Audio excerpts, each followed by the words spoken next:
मला तुम्हाला बरेच दिवस मी हा तुम्हाला प्रश्न विचारीन म्हणतो, आपण कधी भेटलो हा सुरू कुठून झाला मंगळसूत्र चोरीचा आरोप? या 2009ला मी जेव्हा विधानसभेची पहिली निवडणूक लढवली तेव्हा तिथं स्वर्गीय अनिल बाबर हे इच्छुक उमेदवार होते आणि त्यांच्याबरोबर 17 उमेदवार राष्ट्रवादी काँग्रेसचे हे इच्छुक उमेदवार होते.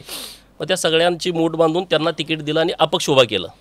तेव्हा काँग्रेस आणि राष्ट्रवादीची अलायन्स झाली आणि तो मतदारसंघ काँग्रेसला गेला. त्यांच्या अलायन्समध्ये त्यांना अपक्ष त्यांनी उभा केलं, त्यांना पाठिंबा दिला. मी नवीन पोरगा होतो, गावगाड्यात राहणारा, माझं गाव 100 घराचं छोटं गाव आहे. आता माझ्या गावाचं 100 मताचा मतदारसंघावर काय परिणाम होणार आहे? जेव्हा मी 2009ची निवडणूक लढवली रिडावलॉसमधून, रिपब्लिकन डावी लोकशाही समिती तेव्हा स्थापन झाली होती, त्या समितीतून मी निवडणूक लढवली. आता मग मला 19,950 मतं पडली.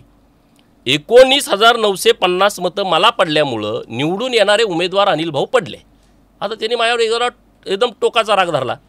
त्यांचे मानसबंधू आराराबा हे तेव्हा गृहमंत्री होते आणि मग तिथून माझ्यावरती अशा केसेस घालायला सुरू झालं. 2014ला मे महिन्यामध्ये एक खरसुंडी गावामध्ये लग्न होतं. माझ्या जवळचा कार्यकर्ता एकदम जीवाभावाचा, आज इथे पश्चाताप करून घेतात.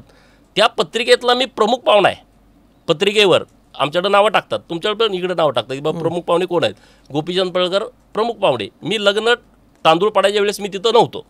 म्हणजे एक 18-20 लग्न त्या दिवशी होती. मग प्रत्येक लग्नात भेट द्यायचं म्हणलं, मला तिथं उशीर झाला. तिथं एक वाद झाला. त्या वादामध्ये मी तिथं एक तासाभरानंतर पोचलो आणि मग तिथं वाद झाल्यानंतर त्याची फिर्याद आटपाडी पोलीस स्टेशनला दिली आणि त्यामध्ये गोपीचंद पळकरांनी मंगळसूत्र काढलं. अरे काय तुम्ही लिहिताय? म्हणजे ह्याच्यावरती बोलायचं नाही? तुम्ही सत्तेचा गैरवापर किती केला आहे?